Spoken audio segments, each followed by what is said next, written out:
Assalamualaikum warahmatullahi wabarakatuh. Sobat Rizki rahimahumullah, Nabi Yahya bin Zakaria alaihissalam. Beliau adalah sosok Nabi yang hidup semasa dengan Nabi Isa alaihissalam. Bahkan beliau adalah pamannya daripada ibunda Nabi Isa alaihissalam. Walaupun mempunyai pertalian darah dan hidup sezaman, namun Nabi Yahya dan Nabi Isa alaihissalam memiliki metode dakwah yang berbeda. Nabi Yahya itu lebih suhud hidupnya daripada Nabi Isa. Dalam artian, beliau hidup lebih sederhana. Beliau itu lebih suka merenungi dosa-dosanya dan lebih banyak menangis. Oleh karenanya, Nabi Yahya itu juga lebih banyak bergaul dengan orang-orang soleh. Nah, sebaliknya, Nabi Isa alaihissalam itu dakwahnya lebih kepada kaum marginal, para pendosa, ahli maksiat. Jadi bisa dikatakan, Nabi Isa itu dakwahnya kepada kaum menengah ke bawah, di mana tujuan dakwahnya itu mengajak orang-orang Bani Israel untuk bertaubat. Sedangkan Nabi Yahya itu kepada kaum atas, mengajak kaum Bani Israel untuk berpegang teguh kepada hukum Taurat. Makanya diceritakan Nabi Yahya itu wafatnya dipenggal lehernya oleh seorang raja, karena ketika itu dia mengkritik raja yang menikahi mantan istri saudaranya, yang mana itu merupakan jenis pernikahan terlarang menurut hukum Bani Israel saat itu. Nah, berbeda dengan Nabi Isa alaihissalam, beliau itu dijatuhi hukuman salib karena menentang pemuka agama Yahudi yang ketika itu menyimpang dari hukum Taurat yang semestinya. Dari sini bisa kita pahami sobat, bahwa ketika itu kaum Yahudi telah terbagi kepada beberapa kaum. Ada yang idealis, ada yang konservatif, dan ada yang pragmatis. Ada yang liberalis dan sebagainya. Setidaknya begitulah istilah sederhananya. Sobat Rizki rahimahumullah, lantas kenapa kita harus tahu latar belakang sosial yang seperti ini? Karena dengan mengetahui latar belakang sosial ini, kita bisa jadi paham kenapa Nabi Yahya itu kemudian disebut Yohanes Pembaptis. Kenapa pula beliau identik dengan ritual baptis? Yang mana kita tahu saat ini, baptis itu adalah ritual formil dalam kekristenan. Apakah ini tanda jika beliau adalah tokoh penting yang mendirikan dasar-dasar agama Kristen nantinya? Sebelumnya perlu dipahami bahwa Nabi Yahya dan Nabi Isa itu mereka berdua sama-sama orang Yahudi dari Bani Israel. Jadi, Nabi Isa alaihissalam, ibunda Maryam, Nabi Yahya, Nabi Zakaria, dan seterusnya. Mereka semua adalah nabi-nabi dari kalangan Yahudi.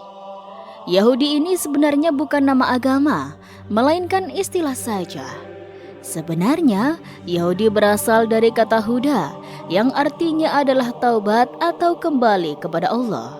Dan Yahudi itu merupakan sebutan kepada kaum Bani Israel yang hidup belakangan, di mana ketika itu Yahudi tidak merujuk kepada suatu agama secara resmi, melainkan sebutan kepada orang-orang yang memiliki ras Yahudi atau yang memiliki darah Bani Israel, keturunan dari Bani Israel.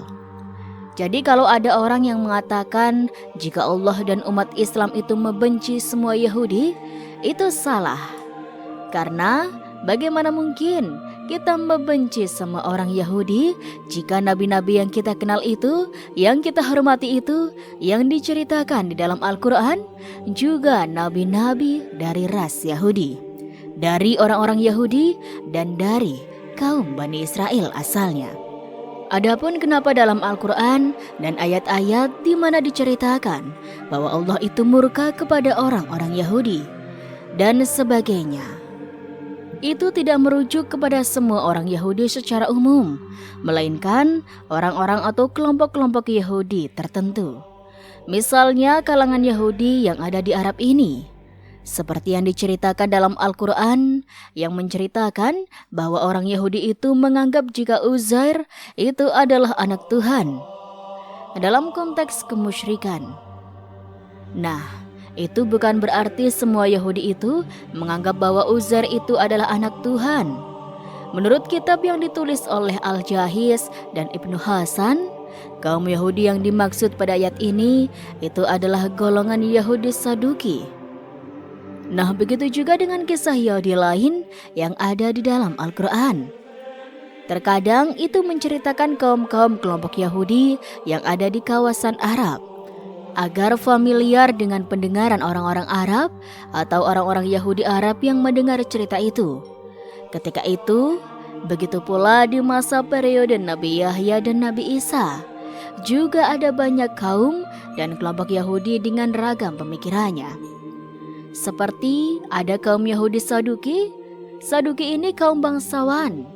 Kaum Yahudi, bangsawan yang mereka ini cara pandangnya itu lebih pragmatis, lebih terbuka dengan pengaruh luar.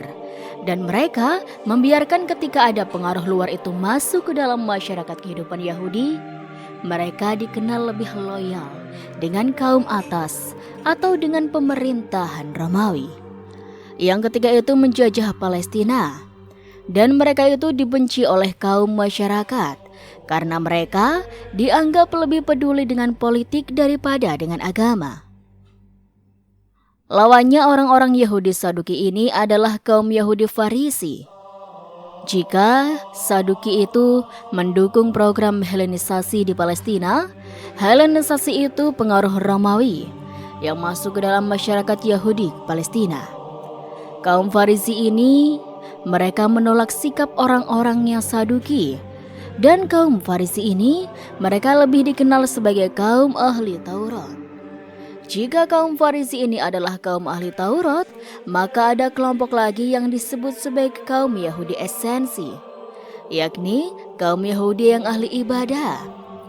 Kelompok ini sangat menekan ketakwaan, ketaatan, pertobatan, penyucian jiwa, dan menjauhi kesenangan duniawi.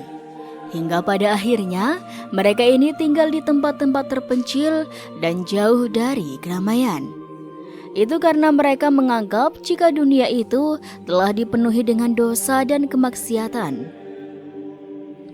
Bukti keberadaan mereka bisa dilihat dari ditemukannya sebuah gua di Qumran yang berisi gulungan manuskrip kitab-kitab Yahudi yang kita kenal dengan nama The Dead Sea Scroll atau gulungan Laut Mati. Karena guanya dekat dengan Laut Mati, yang mana gua ini diyakini tempat di mana orang-orang Yahudi esensi pada akhirnya mengasingkan diri. Apalagi setelah mereka itu diusir oleh Romawi dari Palestina. Nabi Yahya atau Yohanes Pembaptis di Kristen itu ia diyakini berasal dari latar belakang kaum esensi ini. Sebagaimana yang kita rincikan tadi, jika Nabi Yahya itu dicirikan sebagai nabi yang zuhud, nabi yang sederhana, ahli ibadah dan lebih banyak menangisnya. Lalu pertanyaannya, kenapa dia dikenal sebagai pembaptis ini? Bermula dari kebiasaan kaum Yahudi, Zeni yang senantiasa menyarankan kaumnya untuk teshuva, yang dalam bahasa Ibrani artinya bertaubat. Nah, ritual bertaubat mereka itu sebagaimana ritual pertaubatan dalam aturan Yahudi pada umumnya, yaitu dengan mandi taubat. Nah, dalam Yahudi, mandi taubat itu disebut dengan dewilah.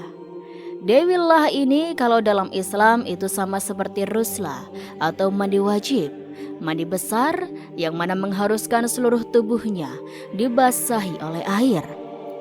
Kalau Yahudi itu mengharuskan mencelupkan seluruh tubuh mereka ke dalam air. Biasanya mereka melakukan tawilah ini dalam bak khusus yang disebut mikveh. Atau bisa juga mereka melakukannya di laut, di danau, ataupun di sungai. Tapi biasanya kalau di kolam itu, kolamnya disebut mikveh. Dalam baptis yang dilakukan oleh Nabi Yahya atau Yohanes, pada asalnya itu merupakan ritual mandi wajib Yahudi yang disebut tiwelah, di mana tiwelah itu artinya celup, yang kemudian diahibasahkan ke dalam bahasa Yahudi menjadi baptis. Baptis itu secara bahasa etimologinya celup. Sehingga baptis itu pada dasarnya bukan ritual dari Kristen, melainkan itu adalah ritual yang berakar dari ritualnya Yahudi. Kalau kita baca Bible Gospel, tepatnya dalam Markus pasal 1 ayat 4, diceritakan bahwa Yohanes atau Nabi Yahya, dia itu menyuruh orang-orang agar melakukan tesufah, agar melakukan taubat dan melakukan taiwilah sebagai bentuk pertaubatan mereka, yakni mandi besar. Dan Yesus atau Nabi Isa di sini juga diceritakan hadir agar juga bertobat dan dibaptis atau tiwelah bersama orang-orang lain yang juga hendak bertobat. Yesus kemudian dibaptis oleh Yohanes di Sungai Yordan. Dari sinilah asal mula ritual baptis dalam Kristen. Tidak hanya Kristen, ritual baptis juga digunakan oleh penganut agama Mandean. Agama Mandean, siapa mereka? Kaum Mandean adalah kaum yang mengaku sebagai pengikutnya, murid-murid Nabi Yahya atau Yohanes, pembaptis, dan jika demikian bisa dikatakan kalau mereka ini adalah subsekte Yahudi Esani yang menjadi agama tersendiri, menjadi agama baru di mana agama ini terbentuk belakangan dan mereka itu diharuskan tinggal di samping sungai. Kenapa? Karena mereka itu diharuskan untuk selalu baptis, untuk selalu tewilah. Hal ini dikarenakan tewilah itu atau baptis itu adalah ritual utama mereka. Sobat Rizky rahimahumullah, kenapa tadi kita katakan jika ritual mandi tewilah itu sama seperti husla atau mandi wajib atau mandi besar dalam Islam? Karena pada dasarnya ritual taiwilah itu merupakan syariatnya Bani Israel yang juga berasal dari Allah, tapi khusus untuk Bani Israel di zaman itu. Oleh karenanya banyak kesamaan antara taiwilah dan ruslah dalam Islam, bahwa keduanya itu adalah sama-sama ritual tohara atau ritual penyucian diri dari hadas atau najis. Waktu orang Yahudi harus melakukan baptis itu, pertama itu ketika keri. Keri ini adalah junub, yakni ketika keluar mani atau mimpi basah maupun berhubungan badan termasuk wanita. Jadi sobat, orang Yahudi ketika keluar mani dan berhubungan badan itu harus mandi besar dengan cara tewilah. Dengan cara baptis itu, kemudian yang kedua, ketika nidah, yakni ketika wanita selepas haid dan setelah menstruasi. Kemudian yang ketiga, selesai zafah. Zafah ini adalah haid yang berlebihan atau darah berlebihan ketika nifas atau ketika haid. Namun peraturan mereka itu lebih ketat, karena siapa yang menyentuh wanita yang lidah atau wanita yang haid dan menyentuh pakaian atau barang yang mereka sentuh, maka kita harus melakukan tewilah, harus melakukan penyucian atau tohara. Jadi semua benda yang disentuh oleh wanita haid itu akan menjadi najis, sehingga wanita yang haid itu biasanya dipisahkan menyendiri selama seminggu. Dan ini disebut dalam Imamat pasal 15 ayat 19-31. Setiap orang yang kena wanita haid akan najis, dan segala yang diduduki dan ditidurinya, kainnya itu akan najis. Jika terkena dengan benda-benda yang disentuh oleh wanita haid, maka kita juga najis. Setidaknya begitulah bunyi hukumnya dalam Taurat. Di beberapa tempat penganut Yahudi itu ada menyiapkan sebuah pondok khusus. Jadi kalau ada wanita haid di keluarganya itu, mereka akan tinggal di sana selama seminggu. Atau ada kamar khusus, atau kasurnya itu dipisah secara khusus. Dahulu karena hukum ketat yang seperti ini, membuat Yahudi di Madinah menjadi kasar pada kalangan wanita. Sampai-sampai mereka itu tidak mau makan bersama dengan istrinya ketika haid. Nah, hal itu kemudian diadukan oleh sahabat kepada Rasulullah. Maka kemudian turunlah sebuah ayat dalam Al-Quran surat Al-Baqarah ayat 222, yang mana intinya kita kaum Islam hanya dilarang menyetubuhi istri ketika haid dan tidak sampai harus mengasingkan mereka, bahkan sampai mengurung mereka di suatu tempat, hingga apa yang disentuh oleh mereka tidak lagi membuat benda itu menjadi najis. Islam itu datang untuk memudahkan manusia, sebagaimana firman Allah Subhanahu wa taala dalam Al-Qur'an surah Al-Baqarah ayat 185. Allah menghendaki kemudahan bagimu dan tidak menghendaki kesusahan bagimu. Juga dalam surah Al-Hajj ayat 78 disebutkan, dan Dia tidak menjadikan kesusahan untukmu dalam urusan agama. Jadi, walaupun ada jenis ritual yang sama antara Islam dan Yahudi, alasan kenapa aturan di Islam seperti ini tidak seketat syariat Yahudi atau tidak seketat syariat sebelumnya, itu adalah karena memang Islam memansuh syariat terdahulu dan membuatnya lebih mudah dari semua orang. Selain itu, juga orang Yahudi juga harus tewilah atau baptis setelah mereka menyentuh mayat, menyentuh bangkai, dan juga menyentuh kuburan. Dan mengenai ini, di dalam Islam sendiri, memang ada anjuran mandi besar atau mandi wajib setelah memandikan mayat. Selain itu, mereka juga harus tewilah ketika hari raya. Dan ketika ada orang yang masuk Yahudi, di Yahudi memang itu melarang atau sangat tidak dianjurkan orang-orang non-ras Yahudi untuk masuk agama Yahudi. Akan tetapi yang dimaksud orang yang masuk ke agama Yahudi itu adalah ketika orang-orang yang memiliki ras Yahudi yang keturunan Yahudi, namun dia sebelumnya itu Kristen. Misalnya, ketika ia ingin kembali menjadi orang Yahudi yang taat, maka dia harus dibaptis atau tewilah terlebih dahulu sebagai bentuk pertobatan dan kembali masuk ke agama Yahudi. Di dalam Islam, seorang non-muslim yang masuk Islam juga disarankan untuk mandi wajib atau mandi besar. Gunanya untuk apa? Untuk membersihkan hadas yang ada padanya selama kafir.